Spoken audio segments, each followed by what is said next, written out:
রাঙামাটির লংগদুতে বাংলাদেশ ইসলামী ছাত্রশিবির উপজেলা শাখার উদ্যোগে 2026 শিক্ষাবর্ষের এইচএসসি ও আলিম প্রথম বর্ষের শিক্ষার্থীদের নবীন বরণ অনুষ্ঠিত হয়েছে। রবিবার 19 অক্টোবর সকালে লংগদু উপজেলা পাবলিক লাইব্রেরি হলরুমে এক বর্ণাঢ্য আয়োজনে নবীন বরণ অনুষ্ঠিত হয়। অনুষ্ঠানে নবীনদের হাতে ফুল, বই ও শুভেচ্ছা স্মারক তুলে দেওয়া হয়।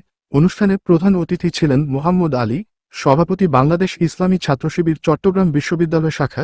বিশেষ অতিথি হিসেবে উপস্থিত ছিলেন রবিউল ইসলাম, সভাপতি ইসলামী ছাত্রশিবির রাঙামাটি জেলা শাখা, মাওলানা নাসির উদ্দিন, আমির বাংলাদেশ জামায়াতে ইসলামী লংগদু উপজেলা শাখা এবং এখলাস মিয়া খান, প্রধান উপদেষ্টা লংগদু প্রেসক্লাব। নবীনদের অনুপ্রাণিত করতে আয়োজক সংগঠনের পক্ষ থেকে উৎসাহমূলক ব্যানার ও স্লোগান প্রদর্শন করা হয়। ব্যানারে লেখা ছিল, তোমরা হবে স্বপ্নের রানা সূর্যোদয়, লক্ষ্য আশার শপথ বুকে দীপ্তি ছড়াও বিশ্বময়। বক্তারা বলেন, তরুণরাই দেশের ভবিষ্যৎ, তাদের মেধা, মনন ও আদর্শিক গঠনই পারে জাতিকে আলোকিত করতে। নতুন প্রজন্মকে পড়াশোনায় মনোযোগী হয়ে আদর্শ, চরিত্র ও দক্ষতায় গড়ে উঠতে হবে, যাতে তারা দেশ ও সমাজের উন্নয়নে নেতৃত্ব দিতে পারে। অনুষ্ঠানে সভাপতিত্ব করেন মোহাম্মদ নবী হোসেন, সভাপতি বাংলাদেশ ইসলামী ছাত্রশিবির লংগদু উপজেলা শাখা এবং সঞ্চালনা করেন মোহাম্মদ নেহেরুল আলম, লংগদু সরকারি মডেল কলেজ শাখার দায়িত্বশীল। News desk, news Longadu.